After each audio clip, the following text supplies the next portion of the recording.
অন্যের জন্য শুভ কামনা করলে এটা ফিরে নিজের দিকে আসে, এটা খেয়াল রাখেন। এটা একটা লাইফ হ্যাকস শেয়ার করতেছি, আজীবন কাজে লাগবে। অন্যের জন্য যেটাই ভালো কামনা করবেন এটা ঘুরে আপনার দিকে আসবে।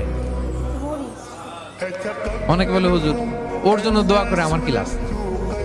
নিজের জন্য আল্লাহ আমারে মাফ করে দাও, আল্লাহ আমারে সমৃদ্ধি দাও, আল্লাহ আমার বেতন বাড়াও, আল্লাহ আমার ব্যবসায় বরকত দাও, আল্লাহ আমার ছেলেরা হাফেজ বানাও, আল্লাহ আমার বউ, আল্লাহ আমার মেয়ে, আল্লাহ আমার আমার আমার সব আমার ভালো আপনি চাচ্ছেন নিজের জন্য, অন্যদের জন্যও চান।